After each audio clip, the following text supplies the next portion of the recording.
Welcome to First Page Fridays. I'm April Davila with Sit Right Here, and today we are going to read somebody's first page that they have sent in for an edit. If you are interested in having your page edited here on the Sit Right Here YouTube channel, there's a link below in the show notes where you can click to send in your first page. And the way it works is that I read it through. I haven't read it yet. I don't even know what it is. It's somebody's first page to their novel. And then we'll jump back up to the top and I will just share my thoughts on it as I edit. And the idea is that we learn from each other as we go along. Even if it's not your page, you can watch for like, oh, how did they do that? And what can I apply to my own writing? And there's actually probably more to learn even if it's not your page. So let's go ahead and jump into it. I'm going to shrink myself down. Don't forget to like and subscribe so that you can follow along every week with our First Page Fridays. And let's jump into it. And I always like to give a little disclaimer. I haven't read this through yet, so if I butcher the names, I do apologize. I'm doing my best. Okay.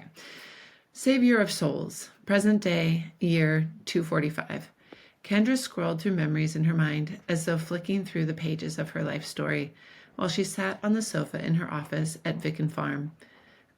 She played with her light brown hair, a striking contrast to her olive skin.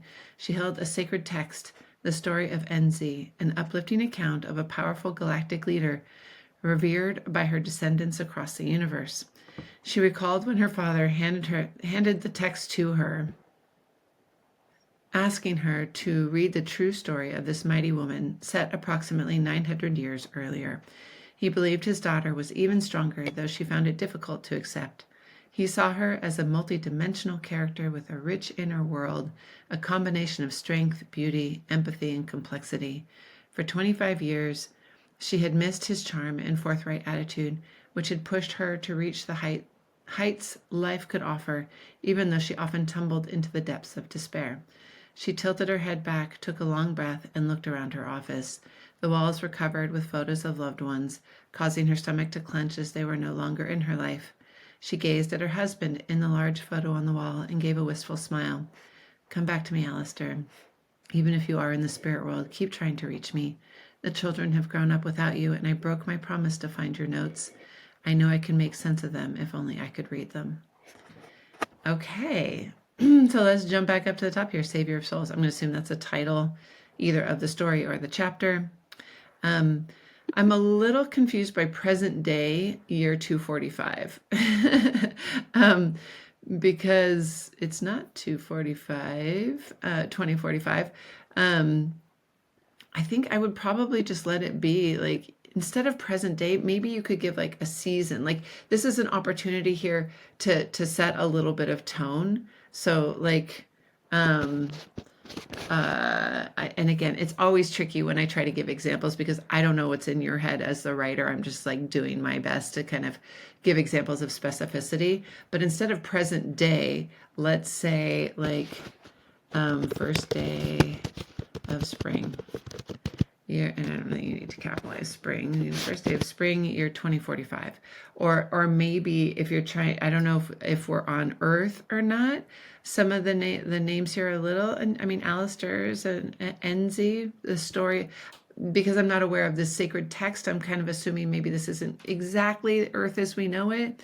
So maybe there's a different season or a different holiday or something. My point is that there's opportunity here instead of present day year 2045, which can evoke a little bit of confusion. You can use it to your benefit and bring some specificity. So it could be first day of Mardi Gras, except it's not Mardi Gras, it's the festival of Enzi, right? Whatever it is in your world. Kendra scrolled through memories in her mind as though flicking through the pages of her life story. Okay, so there's a little, I do like that you put us right immediately. She's sitting on the sofa in her office. I wonder, sit is always it's such a bland verb. I wonder if there's a little more specificity you could put in here. Is she people, you can give a lot of hints at how this person is feeling by the word lounge or perched or, how is she sitting? And again, don't overthink it. It may not be right. It may be that it just needs to be sat, and that's fine. But just consider, is there opportunity? Because if you say, well, she lounged on the sofa in her office, that's a different woman than who like perched on the edge of her chair in her office, right? And you can start to give a little bit of like this person's state of mind. This wording here of scrolled through memories, I mean, this is so indicative of how we in our like 2025 is when I'm recording this with our phones would scroll right through memories on our phone as though flicking through the pages. Like this half of a sentence or 2/3 of a sentence brings two different, totally different images to mind for me. So I would choose one. I would say she scrolled through memories in her mind while she lounged on the sofa in her office. Or Kendra, I don't know how you would make it this one.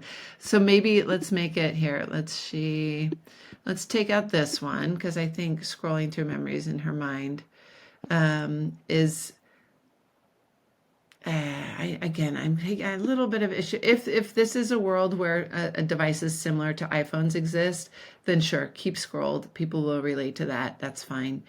Just consider the images that it brings to mind. So Kendra scrolled through memories in her mind while she lounged. And again, I'm making assumptions. I don't know your character super well yet, so I'm just making suggestions. While she lounged on the sofa in her office, in her corner office at Vickham Farm. I'm assuming this is like a pharmaceutical. Maybe she's not like a big wig, but I'm going to make her a big wig here. She's lounging in her office, her big corner office at Vickham Farm. She played with her light brown hair. And again, played is kind of another one of those kind of bland verbs.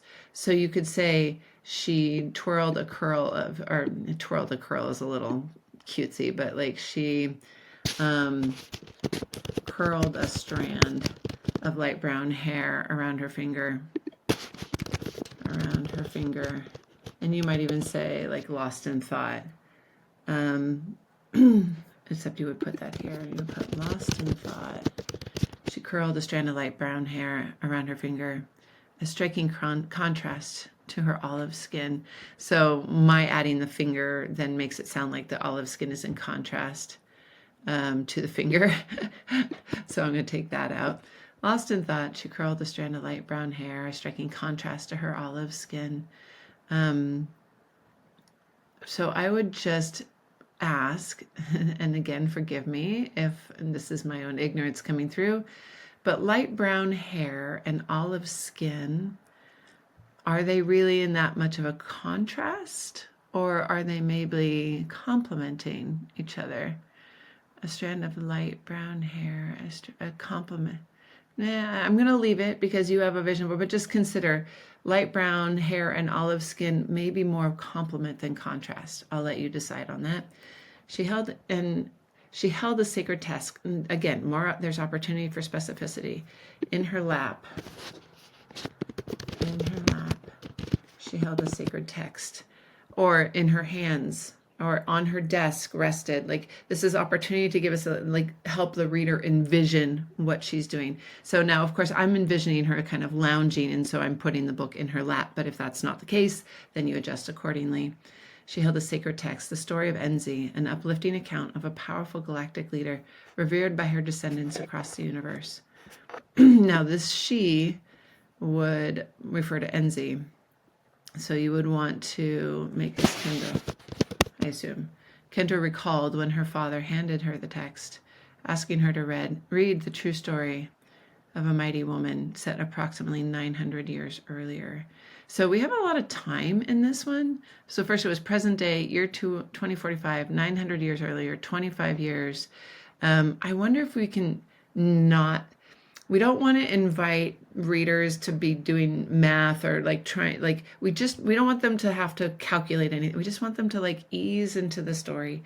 And so I wonder if you could say here, if it's important that the story was set 900 years earlier, okay, you may need that. You could also give it later. The way that you've set up this story the fact that she's been revered by her descendants across the universe, I already have a sense that this is an old story. So I get this. I don't really feel like I need the 900 years earlier.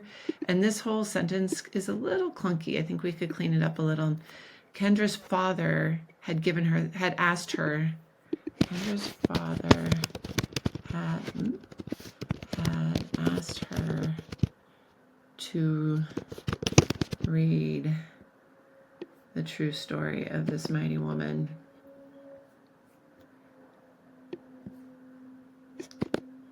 He believed his daughter was even stronger, though Kendra, yeah, I mean, you could leave it she, the she found it difficult to accept.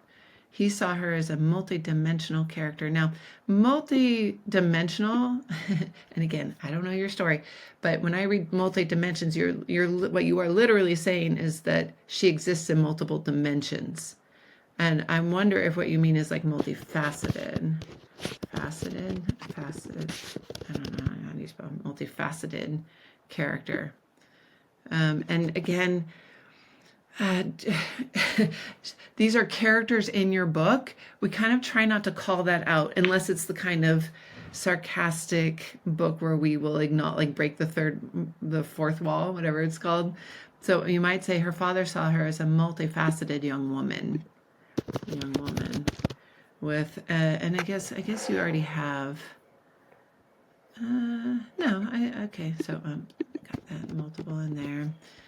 Kendra's father had asked her to read the true story of this mighty woman. He believed his daughter was even stronger, though she found it difficult to accept. He saw her as a multifaceted young woman with a rich inner world. Now, we've just used the word woman here. This might be an opportunity for, tell us a little more about Enzi. Was she a goddess? Was she a queen? Was she a warrior? I like warrior. Let's go with warrior. I hate to make these assumptions, but I'm trying to explain how to be specific, and then we're not reusing the word woman with a rich inner world. Now I'm curious, and hopefully this would pay off later in the story, how her father knows about her rich inner world. Do they have the kind of relationship where Kendra sits him down and tells him long stories that she's been inventing? Or is it just that he sees her as a multifaceted, I don't know if I spelled that right, young woman? I think you could probably, unless he actually, again, if it comes up later that he really does know her whole inner world, great. But let's, for now, he saw her as a multifaceted young woman, a combination of strength, beauty, empathy, and complexity, which is lovely. I mean, what a compliment of a father to think that of his daughter. For 25 years, she had missed his charm and forthright attitude, which had pushed her to reach the heights of life, reach the heights life could offer, even though she often tumbled into the depths of despair. So this is nice. We're getting a sense that father has passed away. What I'm not really getting in these opening paragraphs are what is the story that Kendra is on? What is the journey? We see her reading this sacred text. I wonder can we hint at what her journey is here? So in reading this through, so we get that she's in her office at Vicken Farm. She's reading this sacred text that her father gave her about a powerful woman, because her father thought of her as powerful. He's been gone for 25 years. She tilts her head back, takes a breath. She sees the family photos. She talks to her husband, Alistair. Even if you are in the spirit world, keep trying to reach me. So we do get this hint of some kind of question. I know I can make sense of them if only I could read them, which, okay, I'm getting ahead of myself, but I think what I'm trying to get to is I'm not by the end of the first page, you should have a rough sense of what is the main question of this story. And right now I feel like there's a few. Is it a story about the sacred text? Is it about her relationship with her father? Is it the story of the husband who has clearly died and left her some notes? Whichever one it is the one you probably want to spend, you want to let your introduction be about that. Not that you can't mention other things, but so if it's the story of Kendra kind of stepping into, or something to do with this sacred text, then and it's fine to say her father had given the book to her before he passed away 25 years ago. He'd always seen something in her that she didn't understand. But today, as she read through the book, like it's fine to drop in those other things, but then come back to the main thing.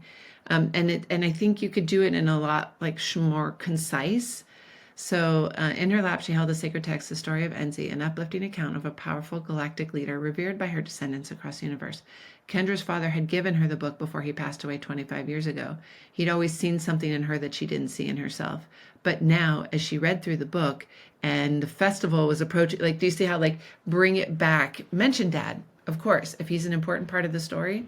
But I don't know if I would spend, like, quite, like, this is a significant portion of your first page. So unless the story is about Kendra's relationship with her father, I would aim to shorten this as much as possible. Mention it, great, but try to stay with the thing that is going to be the bigger idea of the story, just so that you're giving a reader a hint of like what's coming. And you can always have room to explore things later. So I'm just going to leave it for now because I don't know where the story is going. But that's just something to consider. She tilted her head back, took a long breath. So again, this is kind of where I like got the idea of lounging, right? She tilted her head back, took a long breath, and looked around her office. Again, office is better than cubicle, right? Can you give us an adjective like her? We've got the walls. Can you tell us something about the walls? Are they wallpapered in gold? Are they bare boards? The other thing we have no sense of is like where in the world we are. Even if it's a fictional world, tell us like, are we in a big city? Because an office could be like a small office building in a rural town, right?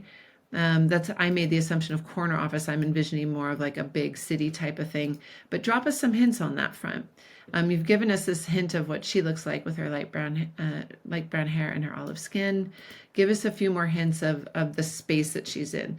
Like maybe it's more of a plush sofa. Is she, instead of tilting it, we know she has a head, presumably, most characters do.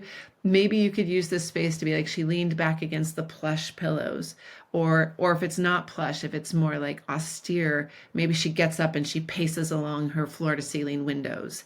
Like there's just, instead of kind of giving us things that are a little, could be anywhere, anytime, try to give us some specifics. So even if she does just tilt her head back, have her lay back against whatever is, give us some, paint the scene for us a little bit.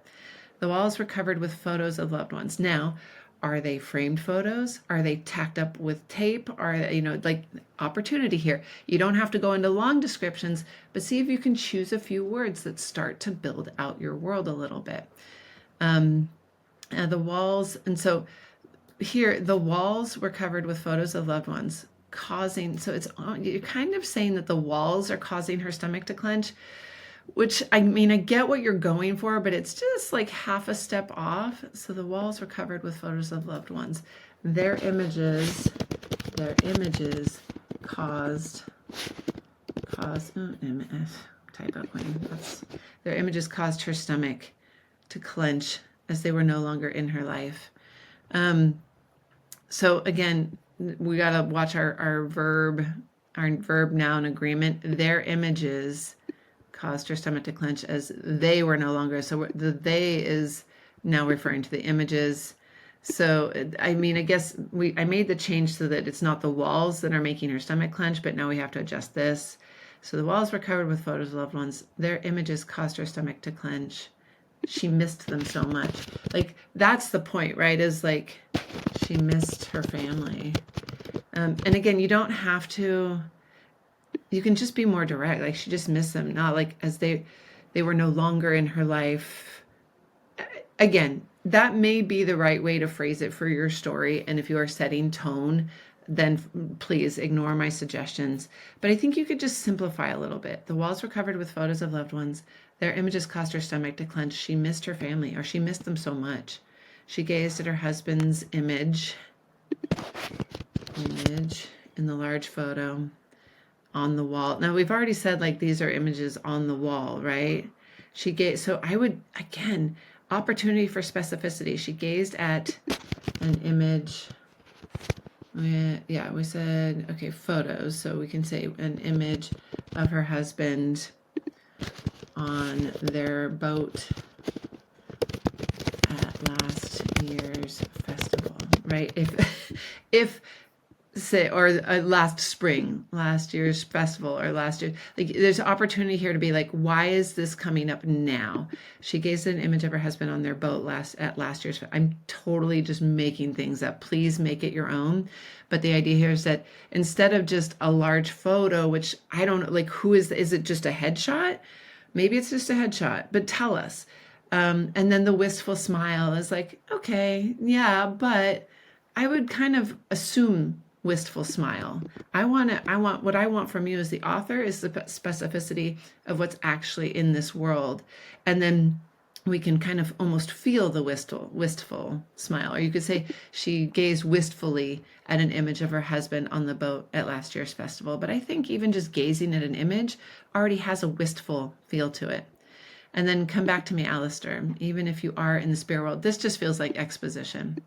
So I would cut this, even if you are in the spirit world. I mean, if he's dead, he's in the spirit world, right? Or I don't know, if there's some debate, I guess, then you can bring, but this isn't really the place. I would just say, come back to me, Alistair. Keep trying to reach me. Again, we don't know how long the time has passed, but if Alistair's out there, he knows the children have grown up without you. And again, brevity is always better. Come back to me, Alistair. Keep trying to reach me. I broke my promise to find your notes. But I know, and I think this feels like it needs a connection, but I know I could make sense of them. So the can and could is a little awkward. So I'm going to say, I know I could make sense of them if only I could read them. Now, I would say, you've already used the word find, so you don't want to use if I could. Yeah, but like this raises a question of like, can she not read? I mean, if she's in a corner office of presumably a pharmaceutical company, she can read. So this doesn't feel like quite the right word. Come back to me, Alistair. Keep trying to reach me. I broke my promise to find your notes, but I know I could make sense of them if only. So the issue is not that she couldn't make sense of them. It's that she couldn't find them. So maybe it's just, I know I broke my promise to find your notes. Please help me. Please help me. Something like that. Like get to the juice of like, what is it that she's feeling? It's not, it seems like the lament is that she can't find the notes. So let that be the thing. Not that like, can she read them or not read them? I don't know. If there's more to it, you can always expand later. Right now, first page, you're just dropping hints. And so this seems like the main story to come. If it is, like I said, maybe not spending quite so much time on dad here on the first page. Choose one thing for the first page to be about. That would be my advice. But again, your story, you do what works for you.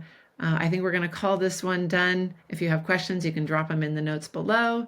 And if you're watching and you'd like me to read through your first page and give you some feedback, check out the link below in the show notes. Click there, send me your first page, and maybe next time we'll look at yours. Thanks for being here, everyone. I'll see you next time. Cheers.